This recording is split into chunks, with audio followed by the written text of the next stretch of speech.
Hello, welcome everyone. Thanks for joining us today. We'll let a few people enter into the room and we'll get started in just a few seconds.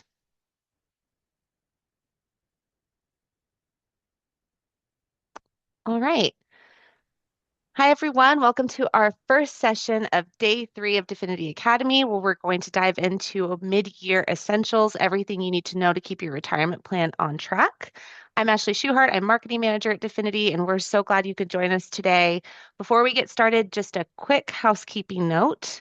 If you have questions at any point during the session, please drop them into the Q&A feature. We'll be keeping an eye on those throughout, and we will leave time at the end to address as many as we can. So now I'm excited to introduce our speaker, Matt Knorr. Matt is a seasoned retirement services professional with over 15 years of experience in third-party administration, ERISA compliance, and operations management. So Matt, we are so glad to have you, and I will turn it over to you to get us started. All right. Thank you, Ashley, and welcome everybody. And thank you for joining our session today on Mid-Year Essentials, keeping your retirement plan on track. So by the fact that you're here today, you probably understand that administering your company retirement plan is very complex. And the IRS and the Department of Labor provide us countless rules and regulations that we need to follow. So today we're going to unpack some of those regulations and hopefully provide you some helpful tips that will allow you to run your retirement plan efficiently and keep everything in compliance. So we're going to get started today and talk a little bit about Secure 2.0. You've probably heard the term Secure 2.0 here for a couple of years now. This was an act that really changed the retirement industry back at the end of 2022. And we're still dealing with different regulations that have come from that and have been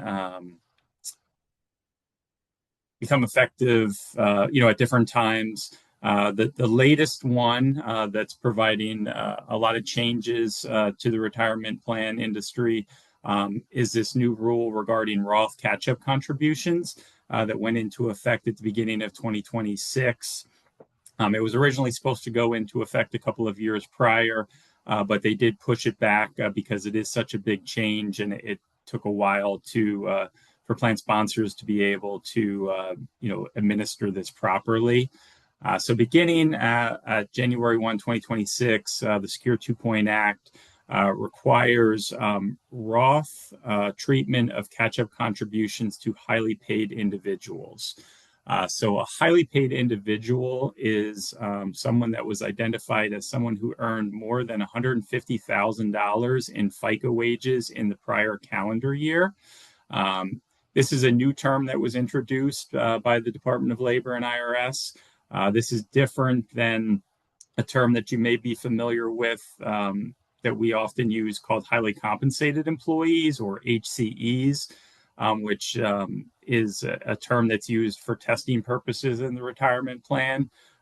This is slightly different definition. And again, if the employee had $150,000 in FICA wages in the prior year, they are considered a highly paid individual. Now, it's easy to find if an employee had that amount of compensation by looking at box 3 of their W-2 from the prior year. Another thing to note with that is that it's only looking at the current employment. So if you had an employee that was hired mid-year, you don't have to look or ask what their prior wages were to determine if that person's a highly paid individual for this year. It's only based on the compensation that they had with the current employer. Another important thing to note with this is that partnerships and sole proprietors do not have FICA wages. So if you're getting a Schedule C or K-1 at year end, regardless of the amount that's reported on those forms, you're not subject to this Roth catch-up rule, and those employees can continue to make any catch-up contributions via pre-tax deductions if they want, and they don't have to do Roth contributions.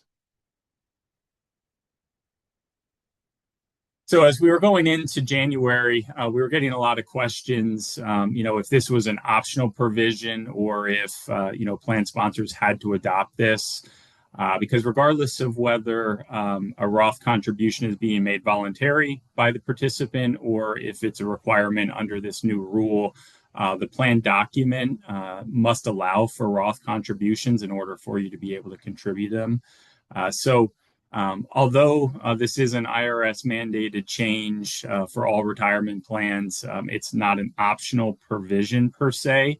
However, if it doesn't apply to a particular plan, you're not necessarily required to amend your plan document to allow for Roth contributions. So, for example, if I'm an owner and I'm the only one that makes over $150,000, but I don't do catch-up contributions, in that example, you're not necessarily required to add a Roth provision to your plan document if you don't have one already. Similarly, if nobody in the company makes over $150,000, are you required to amend your document to add a Roth provision? And the answer is no. In that case, it doesn't apply. So you wouldn't necessarily need to add Roth to your plan document. Now, my recommendation would be that adding Roth, regardless of whether it currently applies to your plan or not, is something that I would recommend doing. One, it does provide the most flexibility, and it can help avoid potential compliance issues in the future in the event that somebody maybe does become an HPI and is contributing catch-up contributions. It also provides more flexibility for your employees. There are times where your employees may want to contribute some of their contributions via Roth, and that just provides, more flexibility for your plan participants. And the other thing too with this is, a lot of these provisions in Secure 2.0, specifically around Roth and, some of the access that employees have to their retirement plans, the government, is looking for tax dollars. And, more and more of the provisions and changes that come out with these different rules and regulations are, trying to generate tax dollars. And Roth is one of those ways. So, over time, more and more things will probably require Roth. So it's not a bad idea to add that now if you haven't already.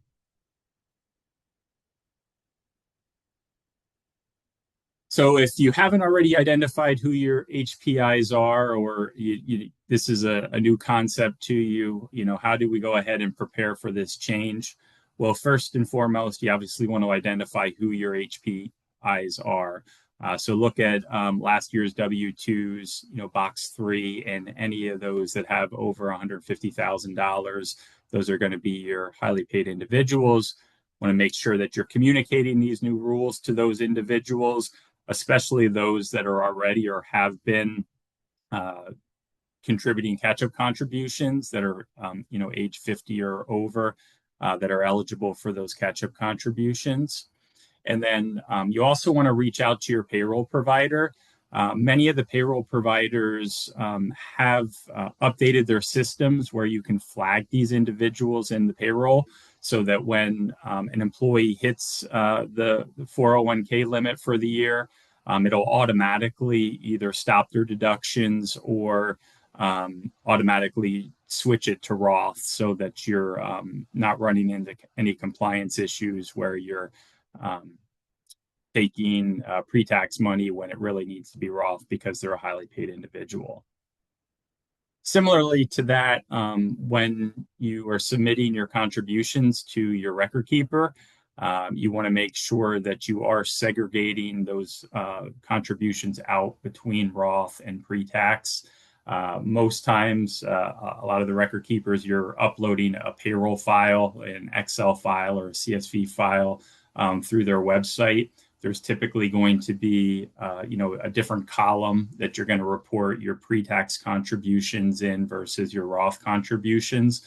So you want to make sure that you don't commingle those funds because they are tracked separately in a participant's account and at the record keeper. And for those of you that we may have worked with, earlier in this year, if you didn't have Roth and you were adding it because this impacted you, Definity did, for the most part, coordinate with these record keepers and your providers to add Roth contributions as an option.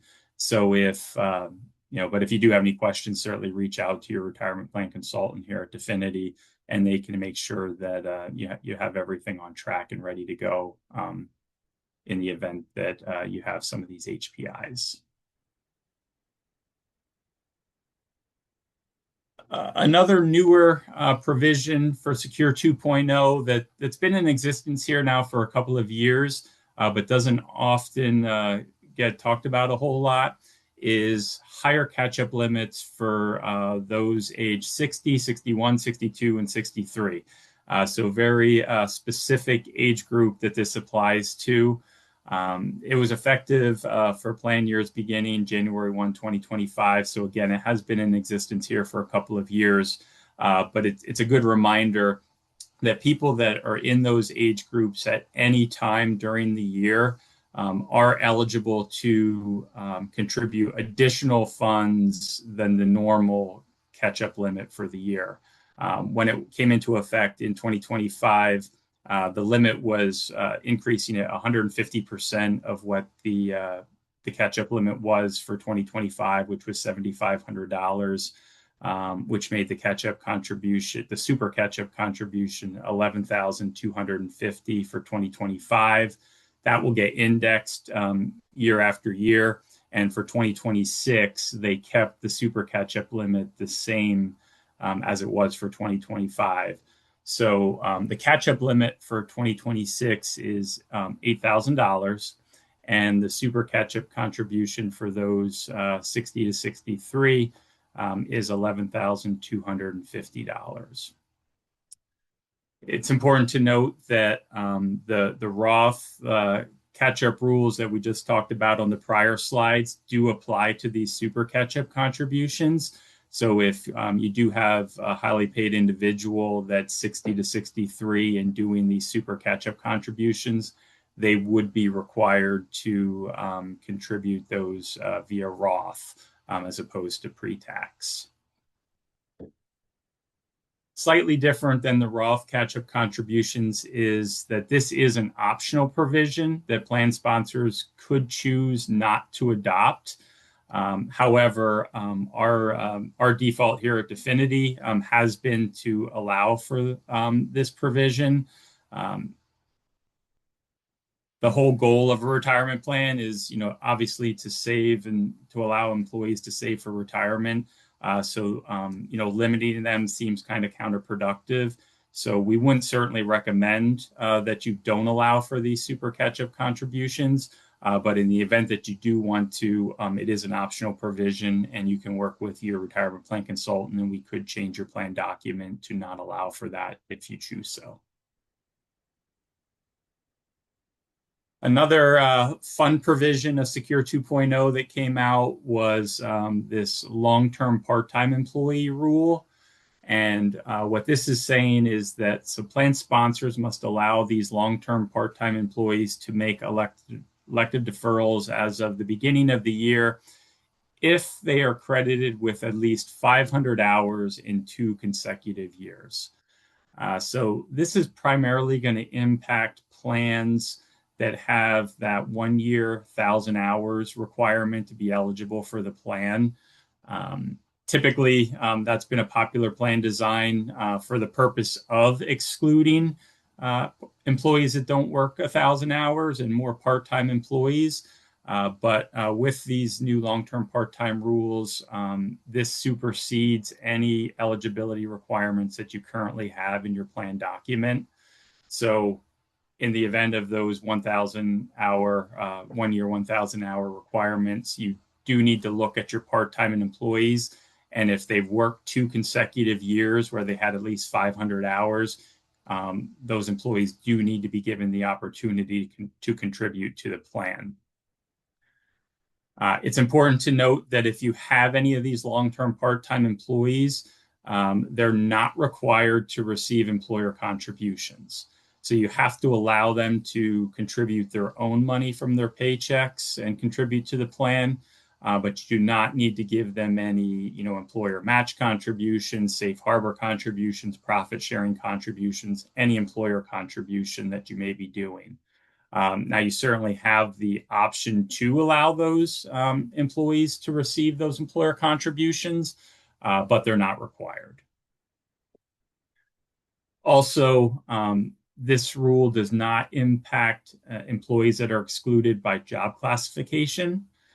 So retirement plans do allow plan sponsors to exclude certain job classifications, assuming that they meet certain testing requirements each year.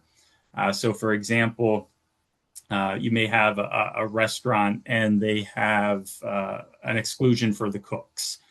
Those employees, regardless of whether they've worked the 2 consecutive 500 hours, because they're excluded from the plan due to job classification, they would continue to be excluded. Another example might be, a law firm that excludes paralegals from the plan.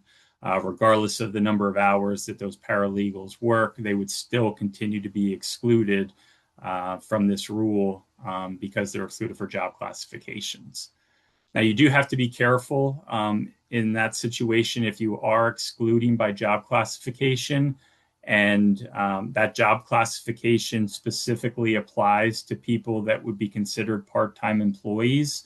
That could be construed by the IRS that you're circumventing the rule of the long-term part-time employees by job classification. And, they may, say that those employees needed to be given the opportunity to contribute.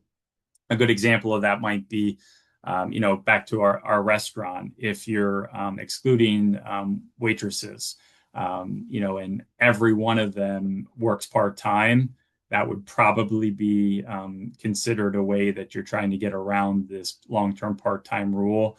And, that could land you in a little bit of trouble. So if it's based on the number of hours, the way to go about that would probably be just allow them and give them the opportunity to contribute just to be safe.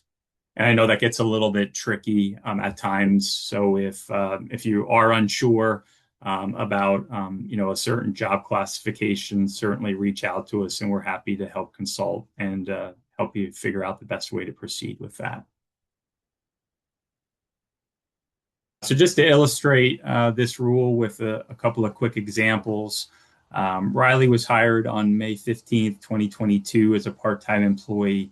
He worked 400 hours in 2022, 400 hours in 2023, 600 hours in 2024, and 600 hours in 2025. Since he had 2 consecutive 12-month periods in which he worked 500 hours, he becomes eligible for the 401k plan effective 1/1/2026. Same example, slightly different hours. Riley was hired May 15th, 2022 as a part-time employee. He worked 400 hours in 2022. 2026, he jumped up to 600 hours, or 2023, he jumped up to 600 hours, 400 hours in 2024, and then again 600 hours in 2025.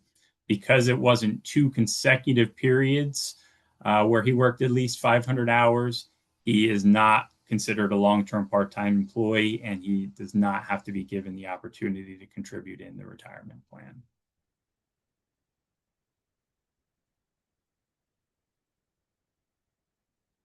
All right, as I mentioned, the Secure 2.0 Act has been around for a couple of years now. It was signed into law December 29th of 2022.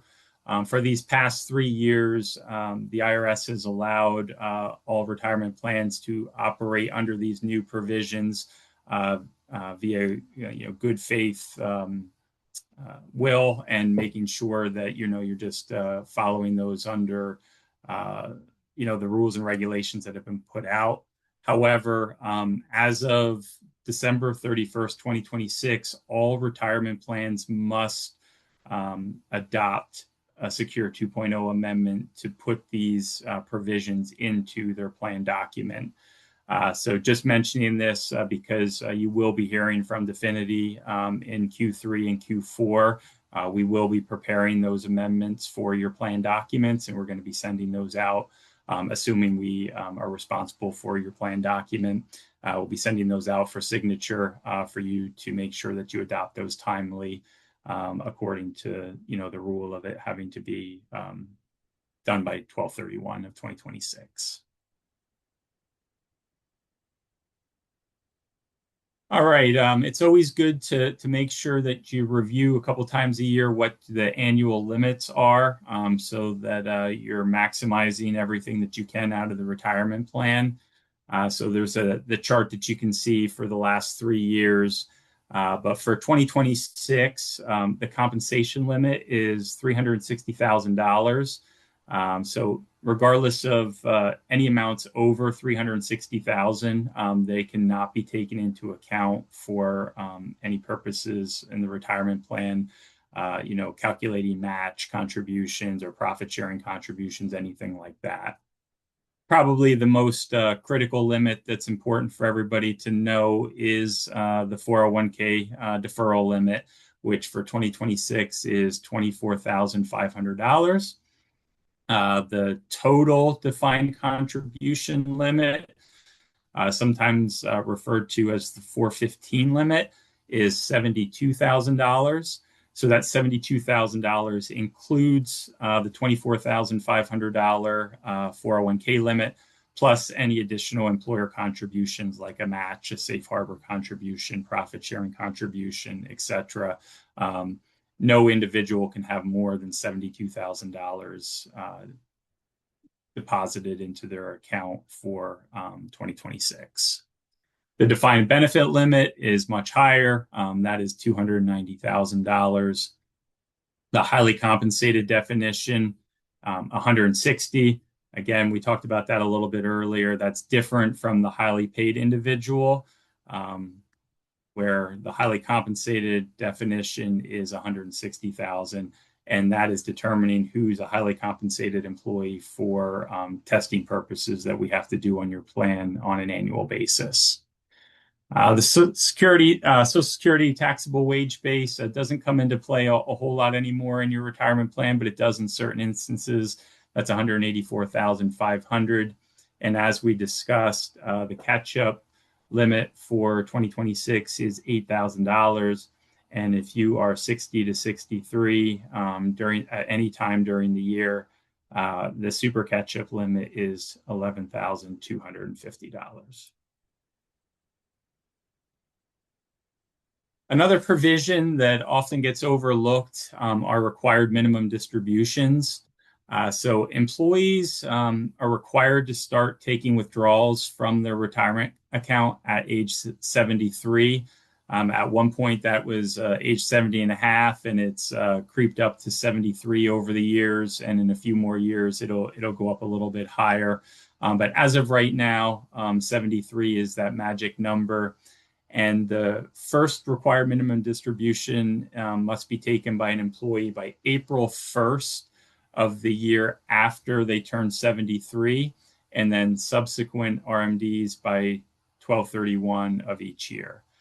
So for example, if an employee turns 73 in 2026, their first RMD must be taken by April 1st of 2027. They'll have to take their second RMD by 12/31/2027, and then they'll have to take it each year thereafter by the end of each year. Certainly, they could take it this year if that applies, but they do have that few extra months to take that first one until it's required. Now, there are some exceptions to that. Active employees can delay their first RMD until the April 1st after the year that they retire. So if you have an employee that's 73 today and they are currently working, they do not have to start taking their RMDs yet. they would have to take it, by April 1st of the year that they terminate. So if they retire on 12/31 of 2026, they would have to take that first RMD by April of 2027. The exception to that is if you're a 5% owner in the current or prior year, or if you're a spouse, child, grandparent, or parent of a 5% owner. That grace period until you retire does not apply to owners. So in that situation, they would have to begin taking their RMDs once they hit age 73. And it is very important to identify those employees that are that age in your company, and keep close eye on that, because if they do miss those RMDs, there are hefty penalties. It can lead to up to a 25% penalty of whatever the RMD was, and also additional penalties to plan sponsors that could range anywhere from $1,500 to $3,500 if you were to miss processing an RMD for the year. Now, as your TPA, we are certainly monitoring these and staying on track of those and reaching out to you. But it's also important that you make sure you're on top of that as well, so that nothing gets missed. All right, next I want to talk about employee notices. This is always one of the requirements that is probably one of the most administratively burdensome requirements that plan sponsors face, because the IRS and the Department of Labor do like to make sure that we are giving a lot of paper and a lot of notices to the participants. So it's important to know that new employees have to be given certain things when they become eligible for the plan. Aside of the notices, it's also very important that you're tracking when employees become eligible. In the event that somebody meets the eligibility requirements, you don't give them that opportunity to contribute. There are correction methods that can get pricey and require you as the plan sponsor to put in additional contributions on their behalf, simply because you didn't give them the opportunity to contribute. So you certainly want to make sure that you're tracking your eligibility and who becomes eligible, and making sure that they are given the opportunity. And when they are given the opportunity, there's certain notices that they have to be provided. Those notices are your summary plan description, which is essentially a simplified version of your plan document. Most plans have qualified investment funds that, if they don't make an election to specific investments, they're defaulted into a certain fund. That notice needs to be provided to those newly eligible employees. Each year, there's a 40485 fee disclosure notice that goes into details about all of the fees that may be charged to a participant's account, either through record keeping fees, TPA fees, investment fees. All that is documented in the 40485 notice that the participants need to get. If your plan design is a safe harbor plan, or if you have an automatic enrollment provision, those notices need to be provided to those participants along with beneficiary information. So it's important that you have processes in place. My recommendation would be to either keep these all in a folder, in your HR folder, or provide them as one big PDF to a newly eligible employee. Just make sure that you have all these at one place, and that you are providing those to your newly eligible employees. Last note there on my slide is, you do want to be careful, like for those that don't want to contribute, it's important to get them to sign some sort of an election that says they want to have 0 contributions withheld. A lot of times employers will just kind of leave it slide, and it's like, hey, if you don't sign up or send back the form, we're just not going to do anything. And that's certainly, how you'd want to proceed with that. You wouldn't sign them up. However, just to have better documentation, it's always good to get them to actually sign a form saying that they don't want to contribute. Similarly, existing employees also have to receive a number of notices each year. They also have to receive the participant fee disclosure annually. Typically, that's going to be provided from your record keeper. They'll either send you a communication to go out and download it and send it to your participants. There are some record keepers out there that may mail that to the participants on your behalf. So just keep an eye out for those communications. Again, if you have a safe harbor plan or some sort of automatic enrollment plan, there's an annual notice that typically is provided 30 to 60 days prior to the beginning of the plan year that would need to go to them, as well as a summary annual report.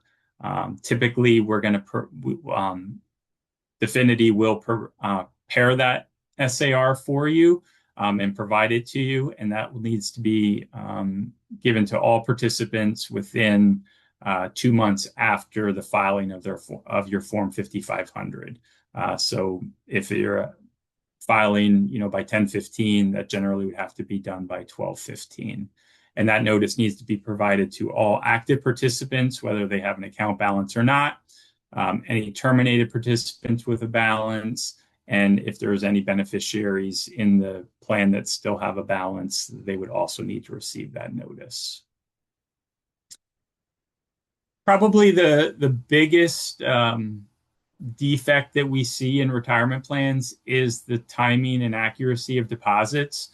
So the Department of Labor has very strict standards about getting the employees' money out of their paychecks and into their accounts. For small plans that have under 100 employees, there's a safe harbor rule that allows businesses to have 7 business days to deposit those funds into the employees' accounts before they're considered late. If you have a large plan where you have generally over 100 participants and are required to be audited, the timing's much less. They say that needs to be put in as soon as administratively feasible, which a lot of times the Department of Labor will generally consider as little as 3 days. They will look at, the patterns that you have been making those deposits. And if it's generally done within 2 or 3 days, and then you have, a handful that may be 6 or 7 days, they would probably consider those late because they can see that you have been doing them in as little as 2 to 3 days. Each time you have one of these, they are considered a prohibited transaction, and it is required to be reported on your Form 5500. And you have to, in those instances, calculate lost earnings on those late deposits and deposit those additional lost earnings into the participants' accounts. There's also a 15% excise tax that is required to be paid to the IRS via a Form 5330. So it's very important that you have internal procedures set up so that you can ensure that after each pay period that those amounts are being remitted to your record keeper timely so that you can avoid having any lost earnings having to be into the participants' accounts. Another provision that's very important and really easy to follow, but oftentimes missed, is an ERISA fidelity bond. So all retirement plans, with the exception of a solo plan, are required to have a fidelity bond. And this is a special insurance policy that is required by ERISA that protects the retirement plan from fraud or dishonesty. This sometimes gets confused with a fiduciary liability insurance that maybe the company has. And this is specific to the ERISA retirement plan. So when you're working with your provider, make sure that there is a distinction between that. because the ERISA bond is required to protect from individuals that may try to fraud or have a dishonesty to the retirement plan. Why is this important? Is because one, it's required, that the Department of Labor does require it. It is a potential trigger to Department of Labor audits because it is required to be documented on your Form 5500. And so if they see that you don't have one, it could certainly trigger an audit. And you can also be subject to potential fines for noncompliance if you don't have one. If you don't have one, the requirements are 10% of the plan assets at the beginning of the year. The minimum amount that is required is a $1,000 bond. The maximum bond is $500,000. If it's your first year, using an estimated amount of your assets is fine. You'll have a little bit more flexibility in year one. And often what we'll advise plan sponsors is that if when you're going to purchase that, ask if there is an auto increase or an inflation rider that will automatically increase as the plan assets increase so that you don't have to constantly be contacting them to say, hey, my assets have gone up. I need to increase my bond. There's a couple different ways that you can get a bond. And one is you can contact your insurance provider that provides your business insurance. A lot of times they will have these bonds available that they can provide to you. And in the event that they don't, we do have a partner, Colonial Surety Company, that focuses in these fidelity bonds entirely. So we can get you in touch with them. Their contact information is on the screen, but we also have contacts over there, and we can help you get that bond set up if you need it.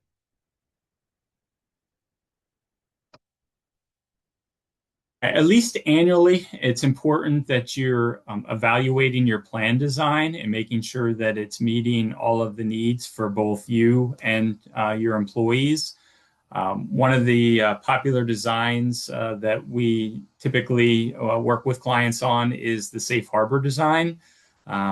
If you're not a safe harbor plan currently, what this does is it allows you to avoid the non-discrimination testing and potential refunds to highly compensated employees. In those instances, the highly compensated employees are often limited to the amount of contributions that they can contribute based on what the non-highly compensated employees are deferring.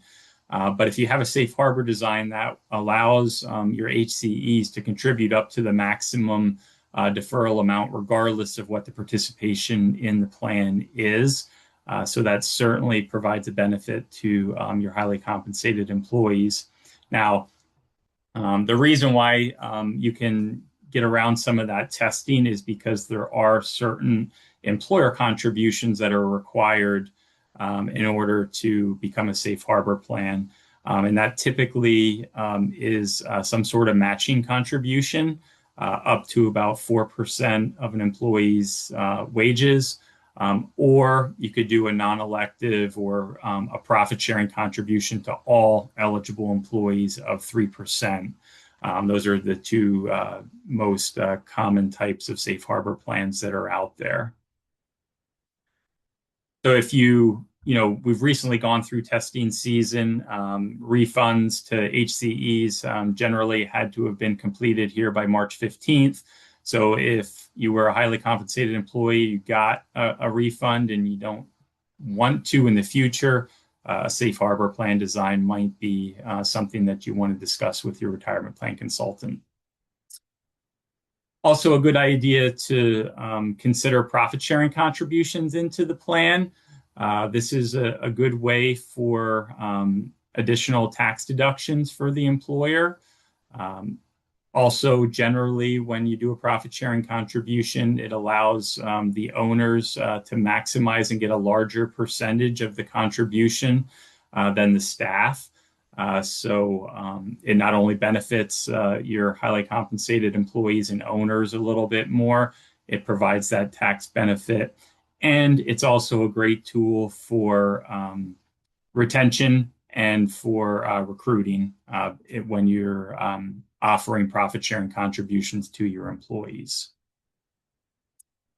And if you're not currently a safe harbor design and you are subject to that testing, it is always a good idea to work with us and look at a mid-year ADP test and do some projections that will allow the HCEs to maximize their contributions. It may not be, the IRS maximum number, but we can help try to project what the limits are going to be so that they can maximize it, or at a very minimum, minimize the amount of refunds that the HCEs may need to get.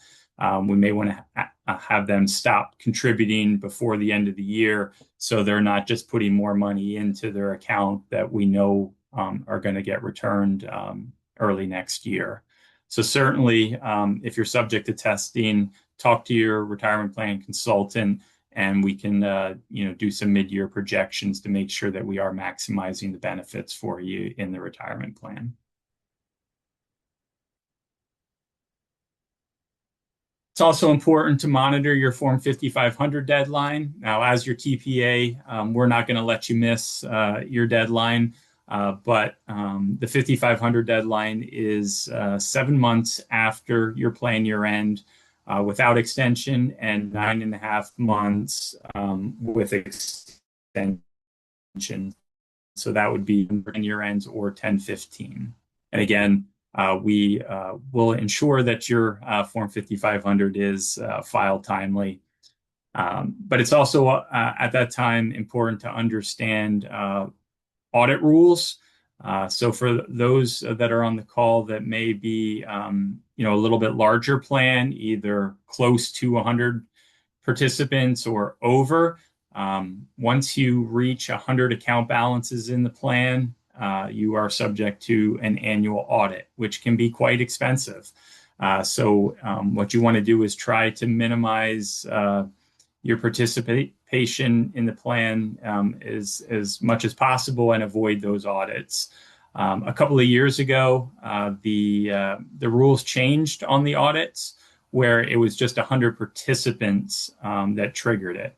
That has recently changed to now you're just looking at 100 account balances as of the beginning of the year.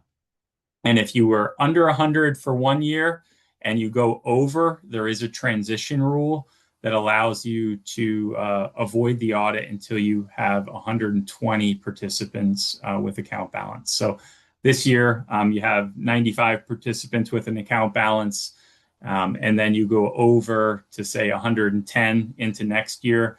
You're still not subject to the audit until you actually get over 120 participants. And for those of you that are nearing that threshold, again, work with your retirement plan consultant, because if you have some terminated participants in the plan that have balances under $7,000, you are allowed to force those participants out. And that will allow us to get some of those terminated participants with smaller balances out of the plan and try to hold off that audit requirement as long as possible for you. And the last thing I just want to touch on briefly is cybersecurity. We could certainly have an entire session just on all the different types of cyber threats and things that we can do to try to minimize those threats. But today I just want to touch on it on a high level. I think everybody on this call probably understands the landscape that we live in today, and the threat of fraud and bad actors out there trying to steal people's money is definitely a big threat. The retirement industry specifically has been targeted very heavily over the last number of years because these fraudsters, they see how much money is in these retirement plans, and they're looking for ways to get at it. a couple of years ago, the Federal Trade Commission came out with a report that reported that they had over $10 billion in fraud losses in 2023, and that was up from only it was up from $1.9 billion in 2019. So you can certainly see the trend of fraud in these retirement accounts over the past couple of years, and it's only going to continue to increase. So we really need to be diligent in working with these retirement plans and these participants' money to ensure that we're doing everything that we can to keep fraud out. I will say the one positive thing is, the record keepers and the financial institutions where your participants' money is held at are very well protected. I'm not aware of any instance in any of those providers that there was a breach where there was money that was fraudulent, stolen out of the accounts. But where a lot of the issues occur is kind of further down the food chain a little bit. The retirement industry is very unique because there's so many different parties that are involved with it. And it's easy, when processing particularly planned distributions where some of these companies may have inadequate safeguards and can lead to fraud. When you think of all the parties that are involved in a retirement plan distribution, you have your participant, you have your plan sponsor, you have a lot of times your financial advisor is involved, you have Definity, your TPA, and then you have your record keeper. So all five of them may touch a retirement plan distribution, before from beginning to end.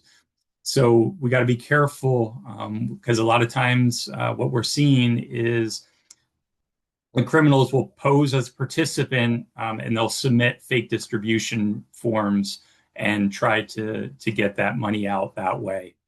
A couple of examples that are real life examples that we've seen.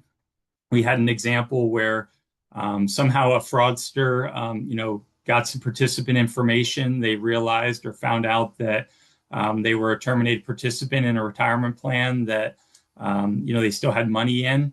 So they got a distribution form. They completed that distribution form on behalf of the participant, set up a fake email address for that participant and send it to the plan sponsor. The plan sponsor printed the form off, signed off on it, and send it off for processing without validating anything. That participant's distribution got processed, and they were out over $20,000. So that's scary, and something that we really have to pay attention to in today's environment. Similarly, there was another example on our Definity record keeping team where they had a fraudster that called our participant service center requesting $100,000 in service distribution. Our service center has what we call knowledge-based authentication, where it asks very specific questions about a participant's history, possibly, where they lived 15 years ago, or, the year they got married, very specific information. And in this particular example, the fraudster failed the KBA, and we didn't process their distribution. After they failed it, we had reached out to the plan sponsor to confirm to see if this participant was legitimate, and it did turn out to be a fraudster that was trying to pose as a participant and get this distribution. So very important that we kind of think twice before processing participant distributions to make sure that it truly is the participant that's requesting that distribution. And so just a couple of real small things that we encourage plan sponsors to do that can really go a long way in preventing cyber attacks. And the first one is pushing electronic requests at your record keeper. The examples, one was a paper form, and it's much easier for, a fraudster to get through a paper form than it is an electronic request. So some of the record keepers are moving entirely to electronic. A lot of them have not yet, but we encourage you to try to force all of your participants to request their distributions electronically through the record keeper because they do have those KPAs and different security measures to make sure that they're verifying the identity of the participant. If you do get a paper form, you want to just make sure that you are validating that information the best that you can. Looking up their phone number that you have on file and calling the participant to make sure that they requested it. Or if you have something with their signature on, making sure that you're verifying that information with something else that you have on file to see if the signature looks completely different than the one that you received on the distribution form. And the other thing around those paper forms is you never want to email that form anywhere. There's typically going to be a social security number on there and other personal information. So you want to make sure that you are sending that to wherever it needs to go, either to us as your TPA or directly to your record keeper. You want to send that securely. If you are communicating with Dfinity, you want to use our secure file exchange on our Plan Sponsor Link portal, which is kind of your one-stop shop for sending and receiving information with Dfinity, and making sure that we are keeping the data as secure as possible for your participants. And with that, that ends my presentation. And so if there's any questions out there, we do have a couple of minutes left. Happy to answer anything that you may have. Yeah, we do have a few in the Q&A, so I'll get started there. So on the long-term part-time employee, is there a certain number of years the employee must be with the company, or is it strictly based on the hours meeting the rule 2 years in a row? There's not a specific number of years, so as long as they would have to be there 2 years, but otherwise that would be it. If they worked 500 hours in 2 consecutive years, they would be eligible. Okay, great. And then what happens if an HPI's catch-up contributions are accidentally withheld as pre-tax instead of Roth? How would we correct that? Good question. So some of it will depend on the timing of when you catch it. So if you catch it in the same year, you can often correct it through payroll yet, and you can go back and fix it and get the proper taxes withheld. If it's after the plan year ends over, you are required to have certain provisions in place that when I talked about the Secure 2.0 amendment that will be coming out later this year, there will be Roth catch-up provisions within that that's going to document how you go about correcting that.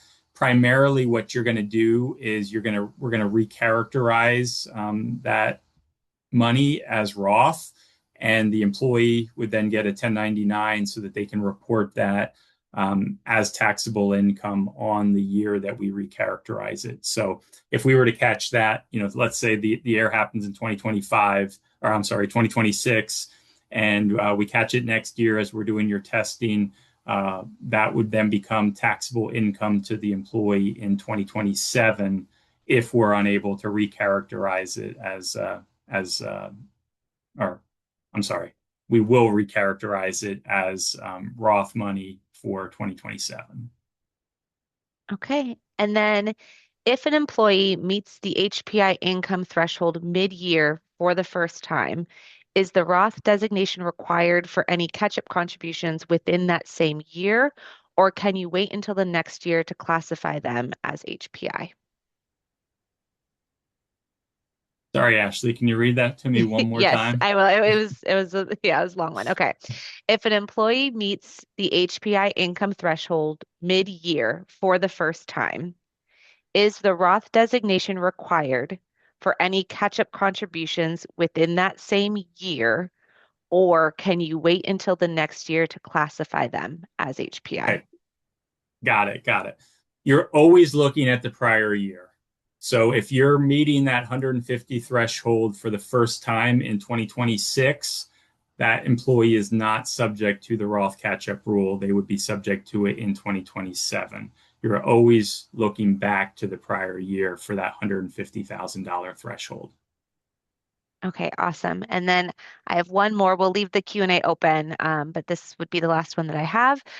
If we discover a late deposit from earlier this year, can Definity help us calculate the lost earnings and file the correction?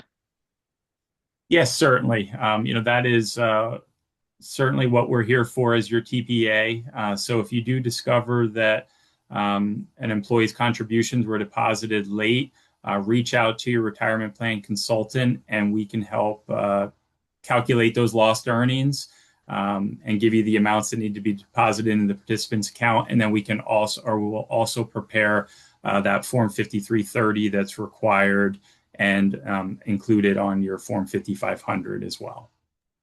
Okay, and we got one more in. So on the part-time employee, what happens to a rehired employee part-time? How to count eligibility date for this rehire? So for purposes of the long-term part-time employees, you're always looking at it on a calendar year. So if they were rehired, you're just looking at the 500 hours in the year. Kind of more broadly for rehires, um, you have to look at if they were eligible previously. So a rule of thumb that I always tell plan sponsors is that if an employee was eligible for the plan, they're always eligible for the plan. So if they previously worked for the company, they were eligible, whether they contributed to the plan or not. If that person's rehired, they're eligible on day one of when they're rehired.